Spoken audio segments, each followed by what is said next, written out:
Welcome to the Glucose Never Lies podcast. This is the next in the series of the CGM series. We're actually going to hear about the specific devices. So if you listen to the first two episodes, you would have heard Professor Othman-Moser tell us about the need for transparency, study design, and calibration alignment. And then we've just finished one with the Diabetes Specialist Nurse Forum, where we actually walked through the available devices, which have a set of data that we can reliably look at and understand the risk of insulin dosing.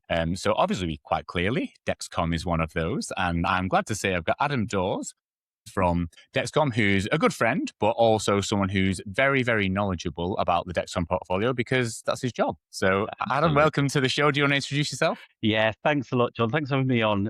It's a great podcast, really useful for the diabetes community. So yeah, my name's Adam Dawes. I am the Senior Medical Affairs Manager for Dexcom UK and Ireland.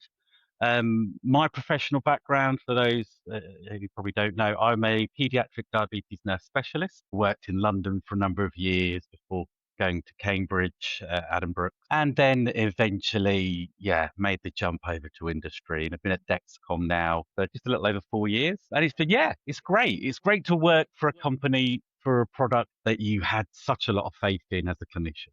So yeah, that's kind of how my journey got me to Dexcom. Perfect. So you look after in the UK, you look after the medical affairs side, looking after sort of like the product and making sure that the information that's coming through from a evidence-based perspective is passed out towards obviously the ecosystem of people with diabetes, healthcare professionals, et cetera, across the UK. Is that about right for your role? Yeah, so lots of medical education. So yeah, taking new data, making sure it gets in front of HCPs.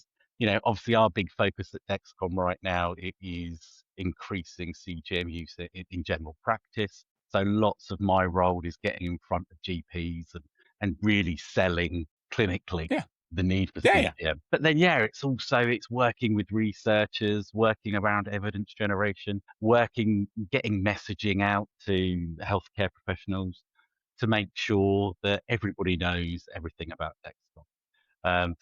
Lots to do, keeps me busy, keeps me out of trouble, which is good. Yeah, and I've obviously done a couple of podcasts for Dexcom where you've been the host, so it's actually quite nice to be on the other side. So I'll get the one to really ask the questions this time. So you better watch out. I was going to say, remember how nice I was. Brilliant.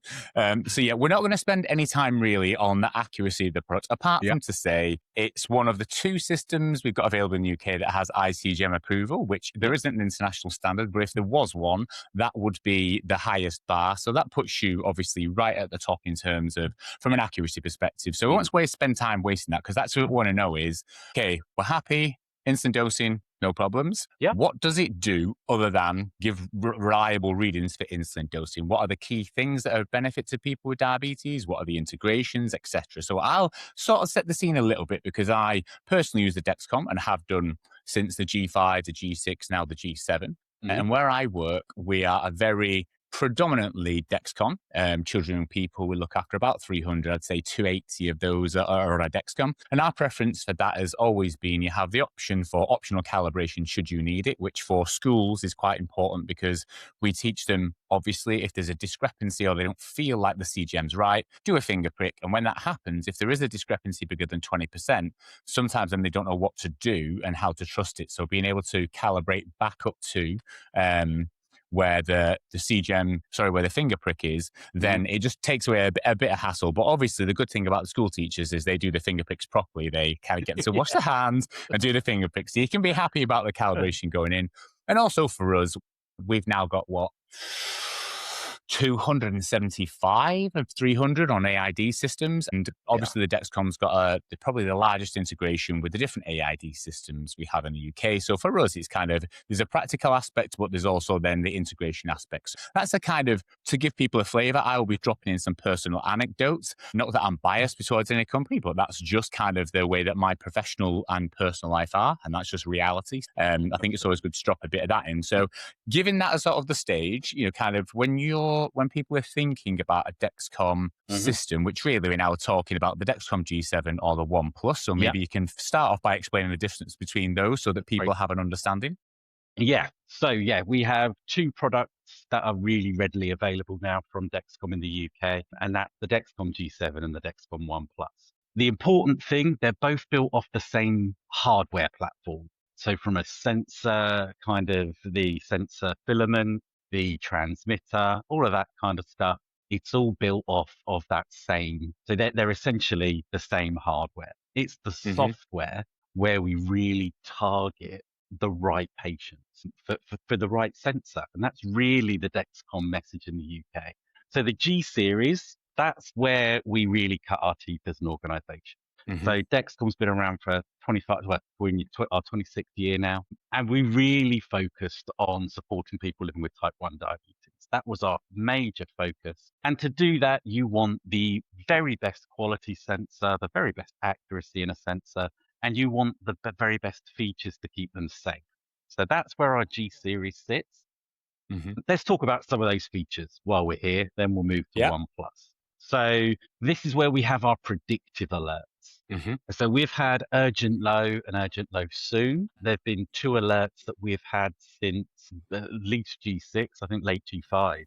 It was the second version of G5, the updated version of G5. We had some of those features in as well.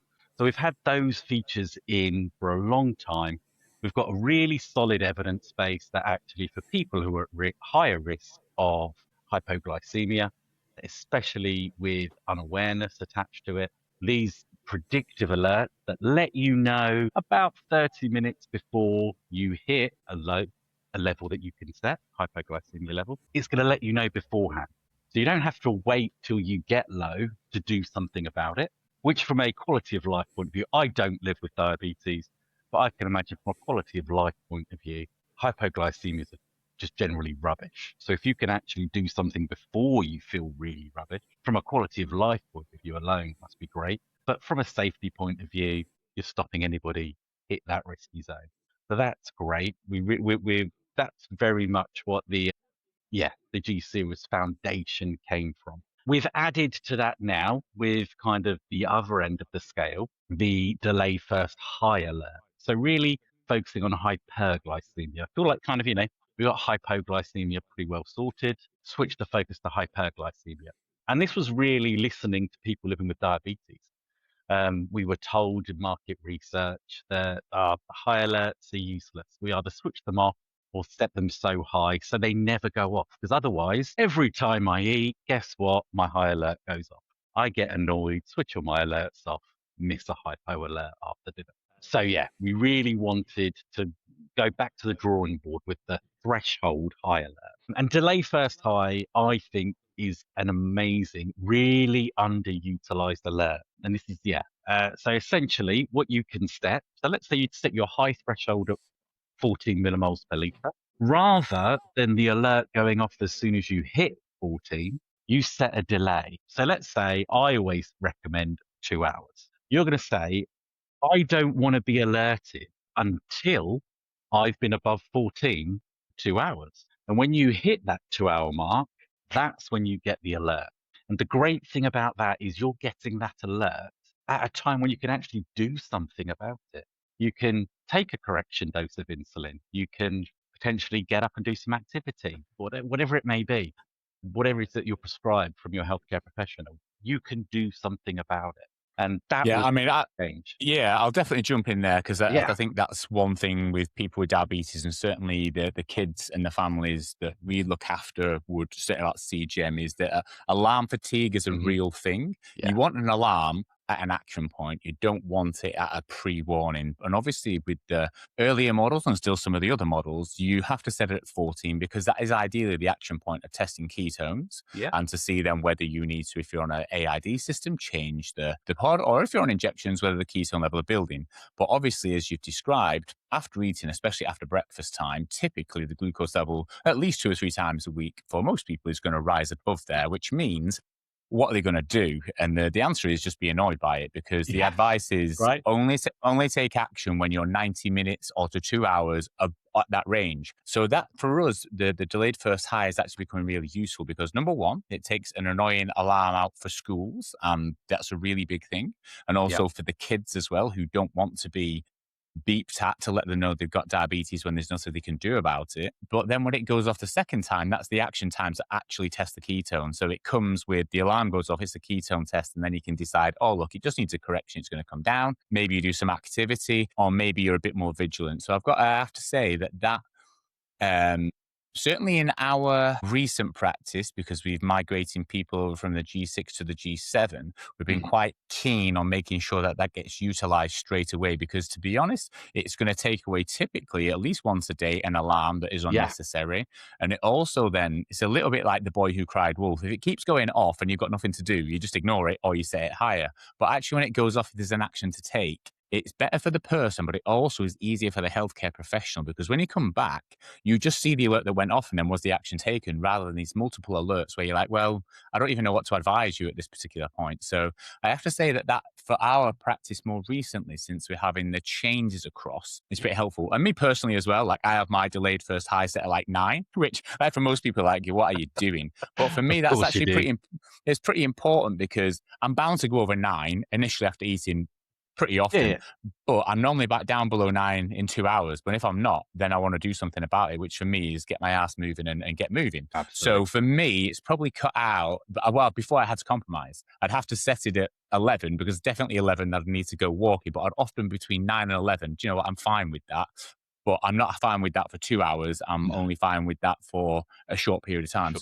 Yeah, I think there's probably a lot of people, healthcare professionals and people with diabetes, who maybe haven't had that described to them, or the way that they could possibly engage it and think, how's that? What's the purpose of it? Like, it's just alarms are just a pain in the ass. Actually, it's a way of making alarms actually relevant and context, specific. So that's been our experience. Yeah, listen, I don't think we did a great job, cards on the table, of really shouting about how transformative I think delayed. Well, I've just done it for you there. There's some free marketing for you. There you go. We'll pop that on the website. Cheers, John.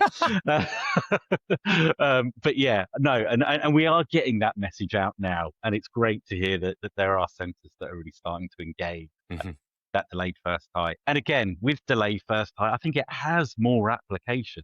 Now, I'm limited about what I can say definitively, because we don't have evidence around it. But from a common sense point of view, I think you kind of alluded to it with delay first high and AID.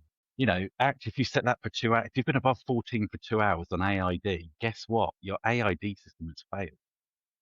Yeah. Something's gone wrong. Yeah, I mean, our advice is this: we have to put in a caveat and say, if it goes, it's unexpected, because it's expected to stay above 14 for that if you're just eating 70 grams of carbs, no insulin. Like, no AID system is covering that. Of course, but if you've done everything that you're supposed to do, quote unquote, if you're still above 14, 2 hours after, you're either horrible at carb counting, or you haven't given insulin for what you've eaten, or you need to change your set. So, I mean, that in our literature or our advice is, if you've been above 14 for 2 hours and it's unexpected, you just got to change the cannula or change the pod, because it shouldn't be there. Exactly. No, that's great. So yeah, again, I think there's potentially more to come around looking at how we utilize delay first high, but I think it's an amazing alert, and like I say, really transformative of clinical practice. I mean, it probably just came out at the wrong time, because it came out at the time of AID, and everyone's kind of like, it's AID, everything's AID, and it kind of is for pediatrics. But then when you get with the reality for the adults, there's a nice guidance and everything, but the reality is we're probably never going to get more than 25% of adults on an AID system, which means there's 75% of people with type 1 who are going to be on MDI for one reason or another, whether it's local funding or whatever. That actually this is it's a really big thing in terms of alarm fatigue, taking action when it's needed, and actually getting a bit of reduction of the friction of diabetes in your daily life. So I think timing was probably one thing, but now you're kind of getting those messages. It's certainly time to revisit, I think. I think so too, yeah. And it's great also that delayed first high feature is also on the Dexcom ONE Plus. Oh, okay, I wasn't aware of that. That's good. Yes. Yeah, that's good. Okay. We'll come to that when we talk about Dexcom ONE Plus. Yeah. Back to G7, I suppose, the last big thing with G7, great segue from AID, is that's our connected sensor. That's our sensor that we build the connections on for our insulin delivery partners as part of an automated insulin delivery system. So as of right now in the UK, we connect with the Tandem T Slim X2. We connect with G7, with Omnipod 5. Mm-hmm. Soon to come, we are, well, Ipsomed have announced, or My Life Diabetes Care, sorry, have announced that they are piloting G7 right now in another country, their G7 integration. So we're hoping that we can talk about that a lot more soon. And then obviously pumps coming in the future. There's more and more pumps coming. You know, Tandem have the Mobi, which we're all very, you know, I think lots of people are very excited about. And I'm right in saying in the States, the G7 speaks to the Mobi in the States, right? Yeah, absolutely. Yeah. So when And that's have they got Control IQ Plus over there yet in the States, the next version? in the States, the updated version. Yeah. Yes. Yeah. Control. IQ Plus, not the brand new algorithm. Yeah, but the updated algorithm. Okay, so not the one down to age of 2 yet. I don't believe that's so. to come soon. Yeah, it's just I was at an ad board where they were going through some of the information on the Control IQ Plus, and obviously it'll be going down to the age of 2, which will be interesting. And obviously, again, having that the G7 sensor there will be really helpful, because I know certainly for our under 5s, we use a bit of Control IQ off label because you have a really wicked dusk phase of insulin resistance that most of the systems can't keep up with.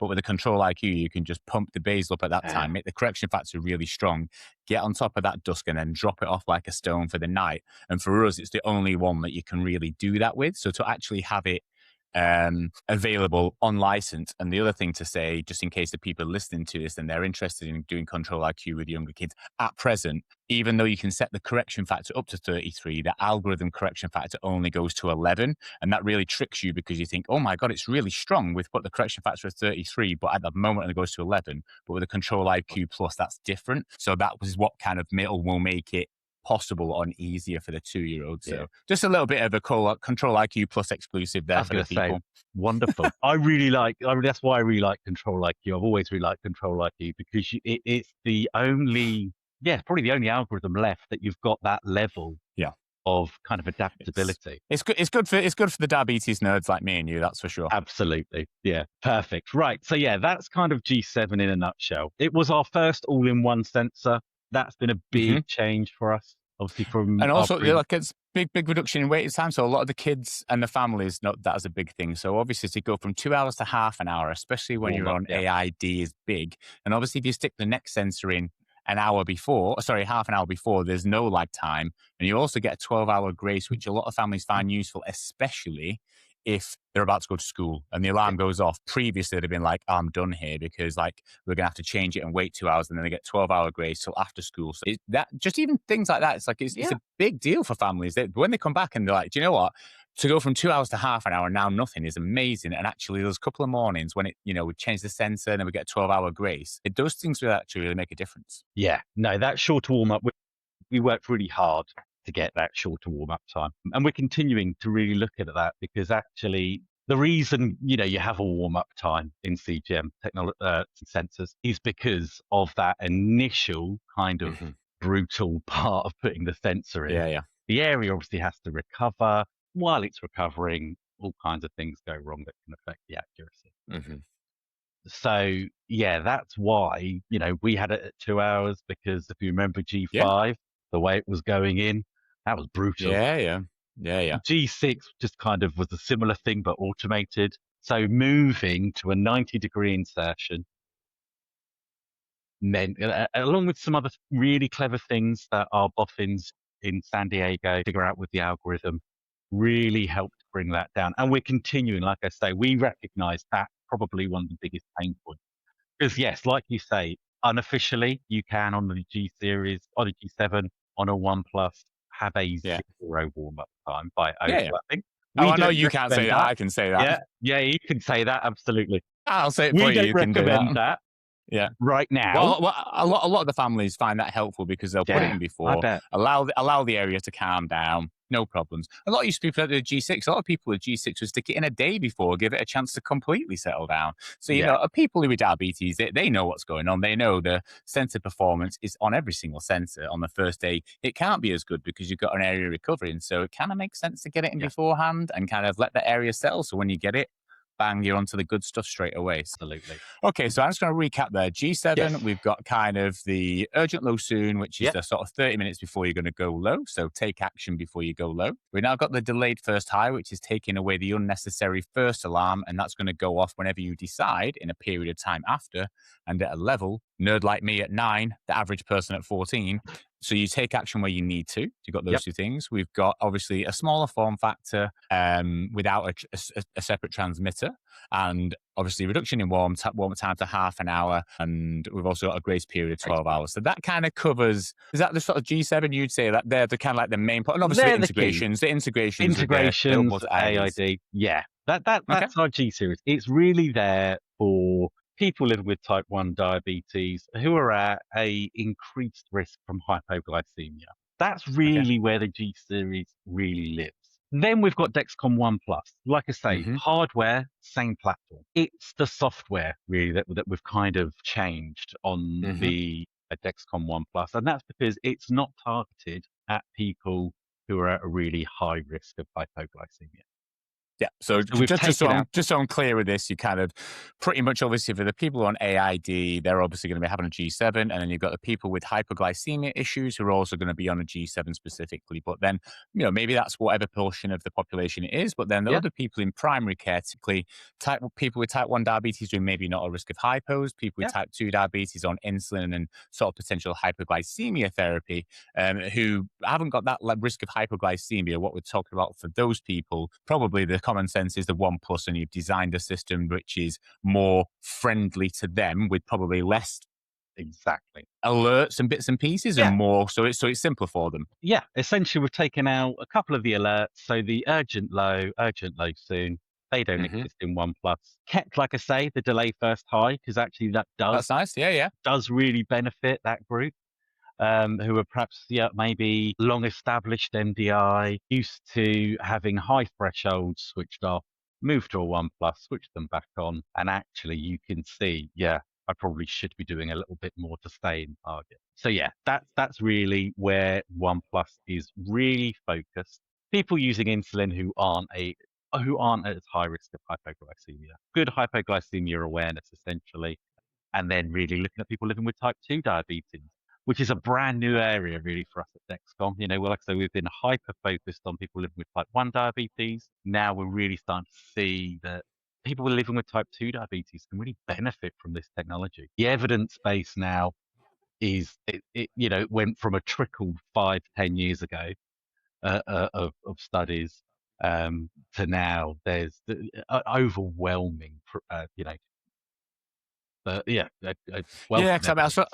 saw a couple of things at ATTD. I know Emma Wilmot presented some data of people on basal insulin who are using CGM got a big benefit, and it makes total sense. It's like, I think back as a dietitian, so people who come for weight management to come and see me, and you say, oh, well, we could do this and we can do this and we can do this, and you'll get the result in 3 to 6 months' time. And it's just, as soon as you said you get your result in 3 to 6 months' time, the eyes roll in the back of the head, the motivation disappears, and it's all gone. Whereas with the CGM, that was the best thing ever for people, for dietitians, I think, because all of a sudden the dietary things you're suggesting, the things they did tomorrow, they would see instantaneously on the readout in front of them, and they will know whether it works or it doesn't. And all of a sudden, that positive feedback you get, and it's just the same for people with type 2 diabetes. Like, it's a good idea to kind of do more activity and do this. It's like, you do it for a bit, but then you fall off. But actually, if you've got something which goes, actually, when I do it, I've got this percentage time in range versus this. Actually, the more of this I do, it becomes a game. You can gamify it, but you need a fast-paced return on your investment to keep you going. And I think that's the kind of beauty of CGM in that space with behavior modification. It's just a tool for immediate feedback that, and positive when it goes well, the carrot, and then the stick when you've eaten that big piece of carrot cake and it goes high, you need a hit with the stick. Like I say, John, I don't live with diabetes, but with my job being what it is, I get to wear Dexcom sensors pretty regularly, and it's great for me. I'm the wrong side of 40 now. I'm carrying a few too many pounds. What, for 40 age or 40 inches? Well, a gentleman doesn't say. Wearing them, the insights for me, it's just astounding to say, actually, I can see really clearly my resting kind of glucose level creeps up when I'm stuck at a desk all day. Getting up and going for a walk drops kind of my normoglycemic level. It's great. My best mate contacted me about 2 years ago, and he'd just been to the GP, and he said, right, you're sort of in the pre-diabetes, HbA1c between 42 and 48. And we're going to start you on metformin. And he's like, what should I do? What dietary stuff? I said, all I'm going to do is going to send you a month's worth of CGM and basically stick it on. And whatever it does when you go high, do less of that. And the more when you're sort of in target, do more of that. And he found very quickly that when he went from 5,000 to 10,000 steps walking a day, his line was just flat. So I was like, so you need to do a lot more of that. And he was like, yeah, when at weekend I went out and did that. I say, that's once a week when you kind of had a big splurge. And he said, I got binned off having the 4 pieces of toast for breakfast and I've changed it for this. Like, he didn't need a dietitian to tell him that. He just needed something to go, that's probably not a good idea. That's much better. And that's ultimately people's physiology is so individual that actually having a tool which tells you about your physiology is actually so important, because a dietitian will tell you what works for the average person, but the likelihood that you're the average person is, well, it's about 30%. 30% fall in the middle, 30% on one side, 30% on the other. If you fall in the middle, 30%, good luck to you. But if not, you need a tool that's going to tell you what's good for you. And generally, obviously, from the evidence production, that's 30% of the Caucasian population. Yeah. Let alone when you start throwing in different ethnicities, which, everybody reacts differently to things. Sure.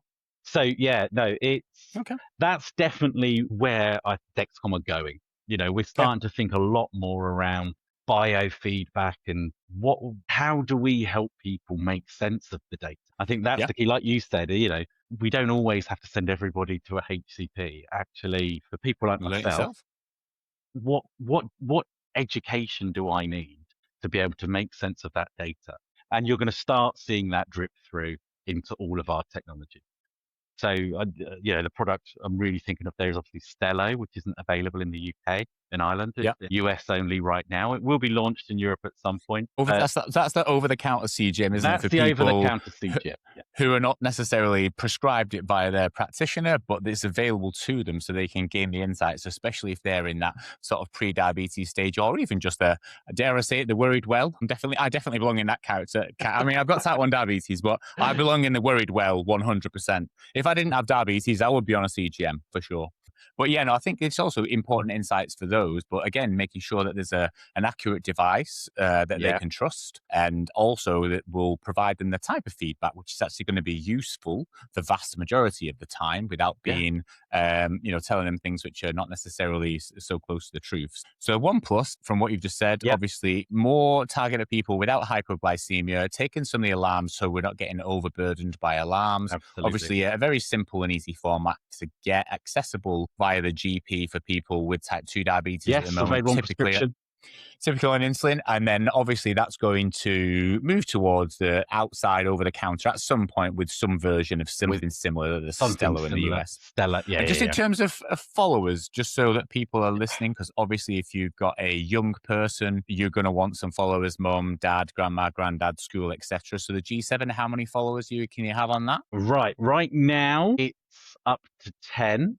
Okay. But that may change. I mean, you surely don't need more than 10. Who needs more than 10 followers? I know, right? That is just ridiculous. And to me, if you got more than 10 people, you've got people like completely being over surveillance. If you've got more than 10 followers, I'm telling you now, stop it. That young kid, stop it. It's not fair on them. But anyway, it's great to have more than 10, but 10's more than enough. They're more than enough. So you can have plenty of followers. Yeah, for me, like I say, if I'm talking about a child, mum, dad, potentially more than 5's good because you might need schooling here and stuff like that. I guess more than 10 if you absolutely need to. But and then the ONE+, any followers on that situation? Exactly the same. All right, okay. So that's good. Same. Yeah, it's just got parity across there. Absolutely. Cool.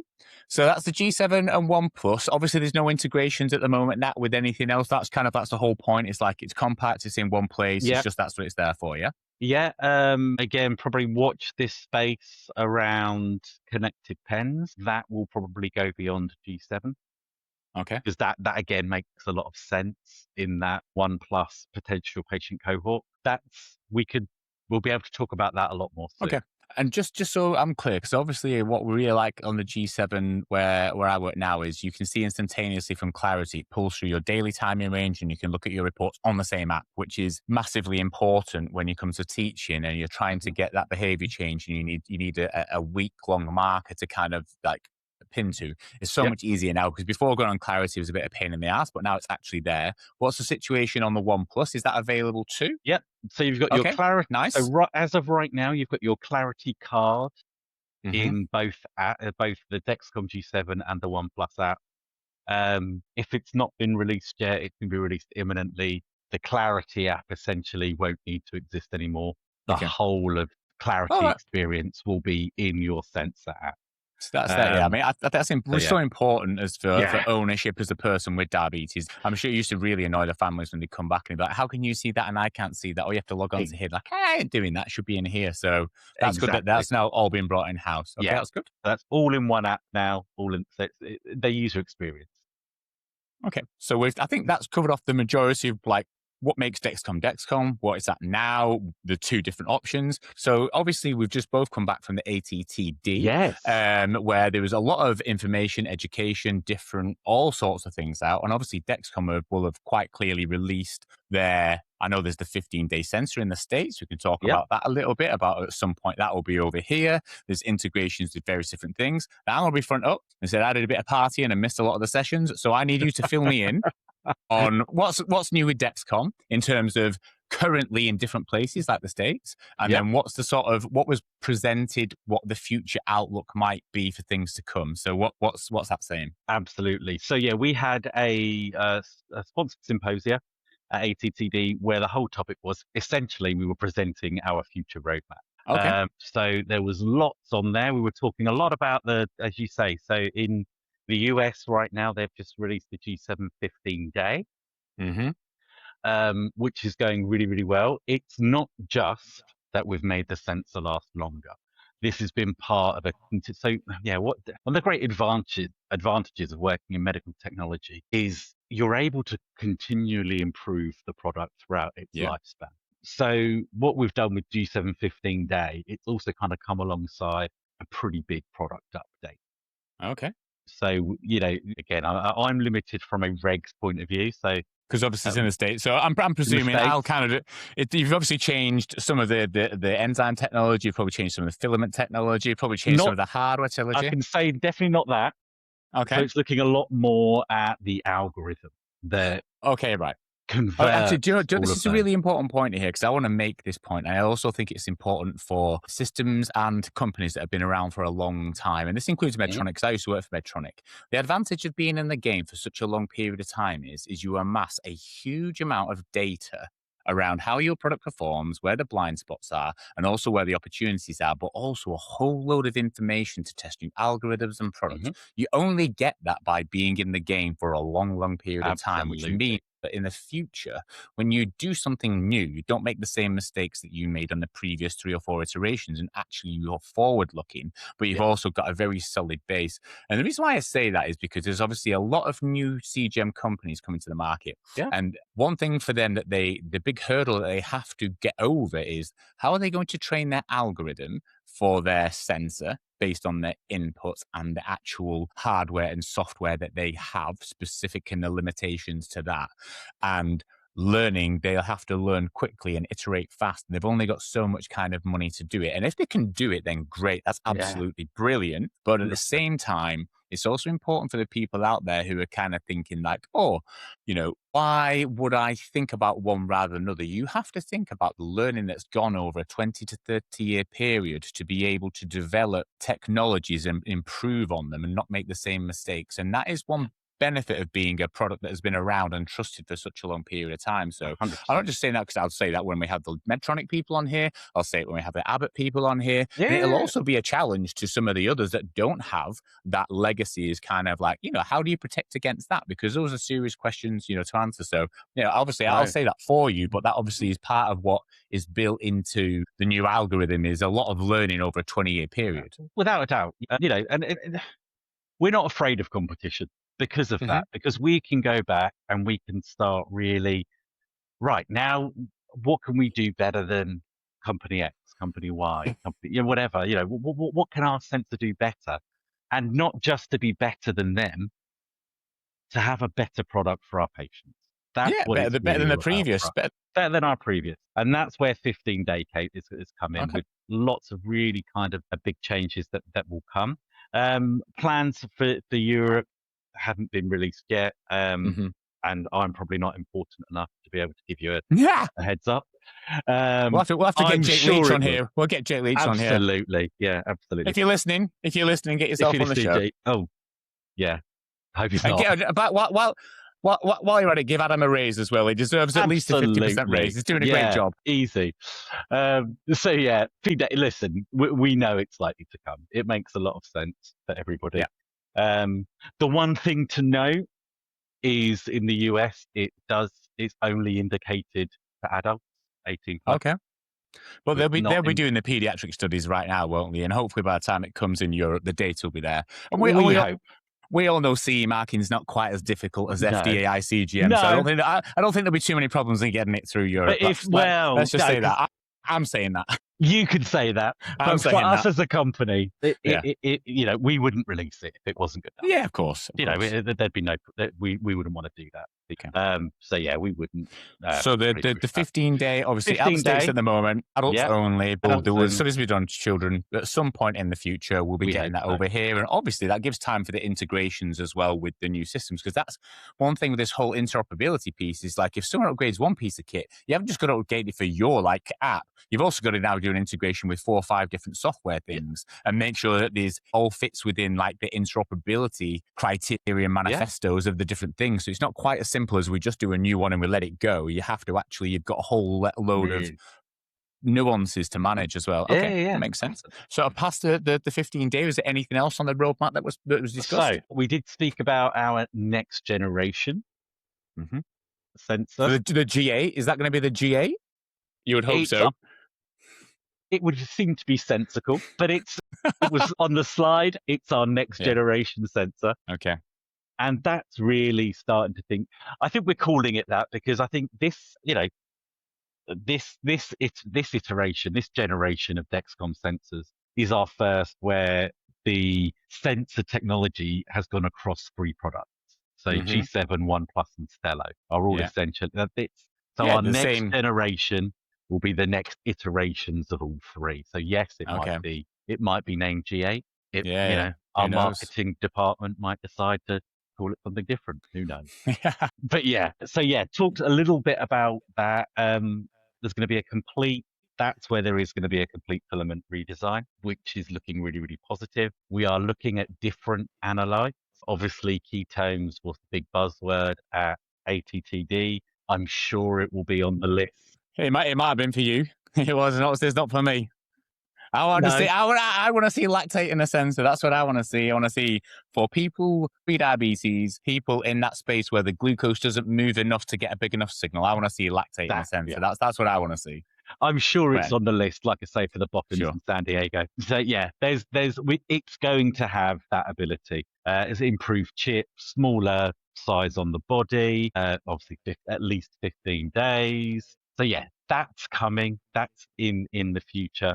There's going to be updates to clarity, perhaps a bit closer, a bit more immediate future. Population health. So actually, we're really for the HCPs, for HCPs that you can. Yeah, I mean, just so people are listening, if you're a healthcare professional, this is the bit where you log into your clarity. At the moment, you just see a load of names and numbers. You'll be able to sort it by time in range, time below range. Hopefully, be able to set up some kind of reports and filters that allows you to identify who are the people between clinic who really need your help and need your help quickly, rather than it being a retrospective service. It will be more a proactive outlook. And we're doing a little bit of that now with Gluco and trying some sort of text message style nudges to see whether between clinic we can get there. So presumably that will be interesting. So when it does, then let us know when it's coming, because obviously we've got so many people on Dexcom, we'd be quite keen to have a look at that for sure. Absolutely. GA, we've got a bit of clarity update with some population health. Is there anything else on the menu on the roadmap? EHR integration,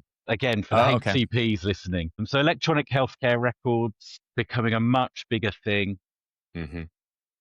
most hospitals now will generally, you don't have paper notes anymore. Everything's on the Well, we've just computer. gone across to Epic, and it's been a huge learning curve. And quite overwhelming for a lot of people. But one of the gripes with every diabetes center is like, I've got to open Gluco and Clarity and LibreView, and then now Tandem Source and something else. Is like, oh my God, can we not just get like these things plugged into one platform? And I know in Scotland they have an amazing thing. It's called, is it Diabetes Sky or something like that, where they've got everything that kind of like filters in one place, which they've done well with that. I think it'd just be particularly helpful and easier to have the information there to plug into your record, so the note keeping becomes easier. And the wonderful news there then, if you're an Epic site, Okay. Dexcom integrates directly into Epic. Oh, okay. The Dexcom Clarity data can actually almost, you can see, so you can personalize it. Each center can personalize what they want to pull through to Epic Healthcare records. But yeah, you can essentially see AGPs. So if you're a researcher, that's massive, because you've got HbA1cs and you've got CGM data on the same thing. So if you want to have a look at things like the match between GMI and HbA1c, if you want to have a look at, some of the work that I've been involved in is that some CGMs measure the glucose level very closely to what the actual glucose level one, which is obviously what Dexcom is, and some measure underneath. But that becomes very, very clear when you have matched CGM and HbA1c records, and you'd be able to run reports to see, kind of which of your patients are maybe on a sensor that's under-reporting, or reporting in the range. So that sort of information would be a bit clearer to see. So that would be good. Yeah, if you're in the world of research and boring stats like me. Yeah. So that's all coming. In primary care, we do integration with the EHR a little bit differently. We do it through an NHS approved partner. But yeah, the Epic one is for me, that's really potentially very exciting. And moving to inpatients and that kind of thing. Actually, if you've got an inpatient who may or may not be using a CGM, to be able to see that in their Epic healthcare record is really interesting. So yeah, that's the future. Integration and really looking at how we can utilize things like AI. Generative AI is already in the Stelo product in the US. How can we get more of that into our other products to help people help themselves? That's always the thing. So it sounds like the roadmap that was presented, something sooner rather than later is going to be the 15-day. And then we've got the G8 that's on the horizon, which is getting, rather than just a facelift, it's getting a tummy tuck, it's getting a Brazilian butt lift, it's getting the whole shebang. So that'll be good to see. Then you obviously got the integration pieces and the clarity pieces, and maybe some decision support, some behavioral support and behavioral nudges with generative AI, and maybe learning over time. So it's kind of like really building on a really solid portfolio of an accurate sensor, and then as the information technology is moving forward and the connectivity is picking up, is what else can we put into just being a really good sensor? How can we change that into now being a situation where you've got a compact thing which is very useful for behavior change? And then so that kind of puts it about right? Yeah, absolutely. It's making sure the sensor is the foundation of everything we do. If we stop building a good sensor, we've got to recognize the house on top falls down. So that's our foundation, but everything else on top is what's going to make it beyond a glucose monitoring solution into a health solution. Something that's going to keep people healthy. Well, that has been extremely insightful. And I know that the people who are listening, as I said before, we'd already covered off that this is a very accurate sensor, and it's a company that's been in the game, that's got a good history and will continue to be a serious player in this market. But also, most important to the people with diabetes, we've covered off why they may think about a G7 or a ONE+, what's to come in terms of the future integrations. And obviously that now the game is kind of finding how we can provide extra support to people beyond the very, very good foundation of a sensor. So I think that's pretty clear for most of the people.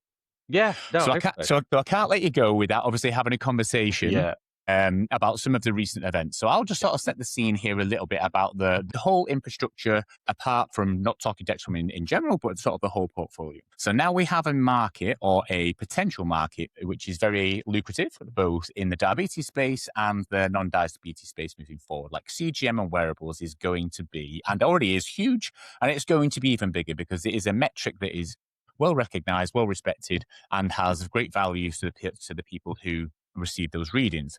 So within that, you've obviously currently got probably three main players. You've got Abbott, you've got Dexcom, you've got Medtronic, and then you've got lots of other people vying to come into the place. So as that happens, just so people are listening, as a market becomes mature, and as people enter the market, there is a risk or there is a big push to commoditize the market, which basically means there's a lot of money to be gained. So what you do is you come in with a product which looks like the same, but is cheaper. Therefore, to the person who's purchasing said device, it's kind of like, these are the same. So we're going to go for the cheaper one because it's a commodities market. So I'm here to say for people with type 1 diabetes and people with type 2 who are making insulin decisions, you can never commoditize a market where you're adjusting insulin, which has potentially one of the most dangerous self-administered drugs. It's not a commodities market. It's a market of good quality, high quality products. Now, outside of the insulin dosing realm, it changes because the risk of a few bad readings of making, well, I'm not going to eat an apple anymore because it makes me go high when you won't really go high, or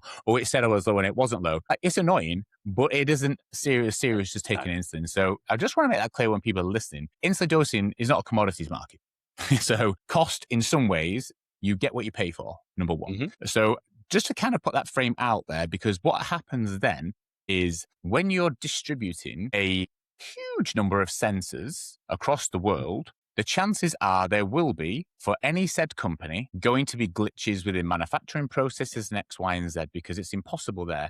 That is why CGM will always come with the caveat of always have a finger pricker with you, because although it's amazing, 1% of the time, the readings will be outside 40-40. And for anyone listening to that, that's a reading which will lead to an insulin dosing error or an incorrect hypo treatment. That's as good as it will ever get. So it always means you always need a finger pricker as a backup, just in case you feel like it's off, you do your finger pricker. But that also protects you against manufacturing issues, because they are going to happen. Yeah. You are going to get dodgy sensors. You are going to get a dodgy batch of sensors, because it's impossible to manufacture so many and not make a small mistake in an occasional batch. So as people are listening, if they're ever expecting a day where every sensor that they will get will be absolutely perfect, they are waiting for the wrong thing. We've got an amazing piece of technology which is always going to have limitations. Understand that, and always have a finger pricker with you. So that being said, there's obviously been the high profile mention with one of your competitors. And then a little bit back in the US, there was a bit of a mention of some manufacturing issues in the sort of main plant in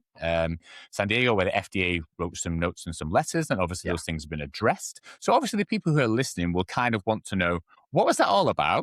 Importantly, what lessons were learned? What's being done, and what's the message that you would like to convey as kind of a company as to sort of what that situation was? Because obviously I've got a good understanding from the outside. You'll obviously only be able to say a certain amount of things, but I think people would be interested to hear a sort of grounded but honest opinion from someone who works within Dexcom as to kind of what the situation was and what's happening. Absolutely. So as you put it, this is kind of one of the issues of maybe iterating product development a little bit too quickly. So the problem was identified by the FDA that some of our manufacturing didn't match some of our designs, which is not what we ever hoped to do. And it was just a case, we iterate, we develop, we get better, hopefully. And I think in this scenario, we didn't really meet our own expectations. And that was what was, for me, that was potentially the most refreshing thing about knowing I'm working in the right place. Because instead of, feeling like a really down place to work, this was viewed as an amazing opportunity to actually, right, this is our chance, go back to the drawing board. We've got FDA in, let's make sure our processes are better than they've ever been before. So there's been a huge amount of work going on in our US plants. And they've really gone back to the drawing board to make sure that as far as we are able, John, bear in mind exactly what you've just said, but as far as we are able, every sensor that comes off the line, we're comfortable it going in somebody living with type 1 diabetes. So that's really what we aim for. That's our North Star. And obviously we've got the new factory being built in Ireland, first factory in Europe for Dexcom. And that is being built from those principles ground up. So we're really, really excited. We've had a few, say G7 was our first 90-degree sensor. I would have been surprised if we didn't have any issues. I'm also, bearing in mind what I do for a living, very happy that we are at the back end of those issues.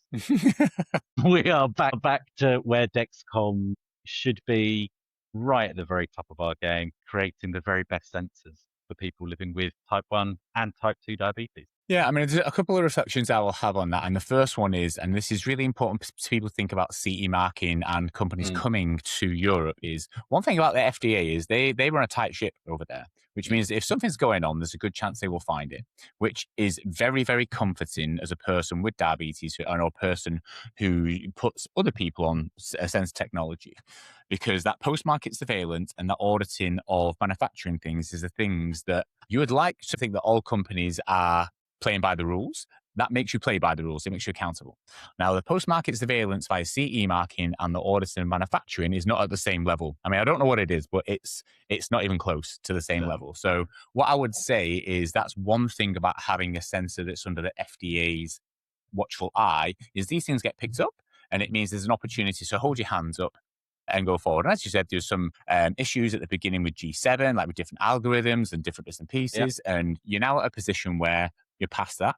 And I think for maybe people, and I would say I'm one of these, so I've just switched to the G7. I was sticking on the G6 for the rest of the time because I tried the G7 for a bit, didn't really work for me, just didn't get the same results I got on the G6. But I have to say I've gone back.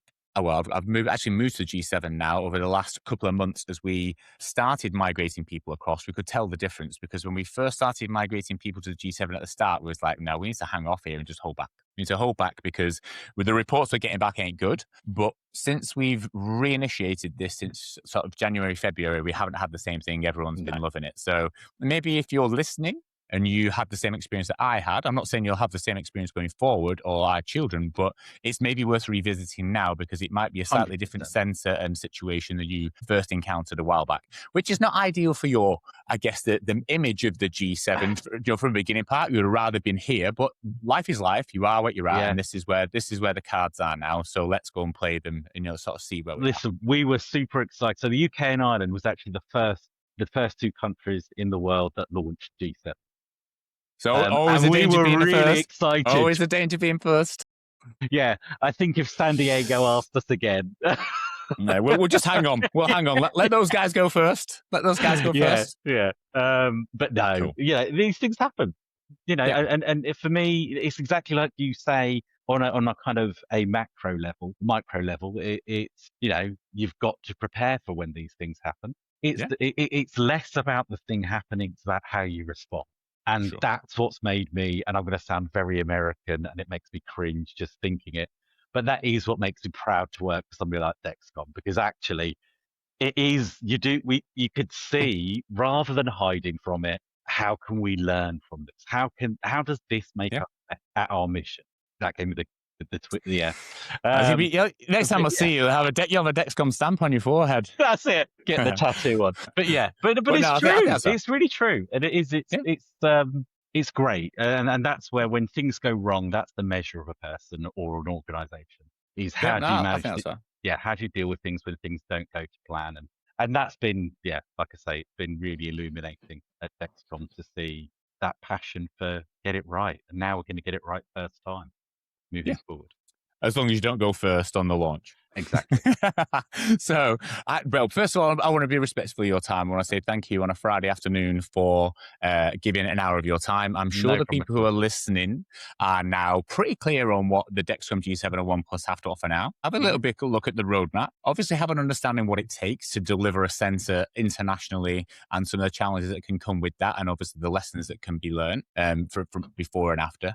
And this sounds like some exciting things to come as well. So, I just want to say thank you for your time. And I'm sure people have got a lot out of this, and wish you a lovely weekend. Thank you very much. Thanks for the invite. It's always great chatting with you. Thank you very much. See you soon. Take care.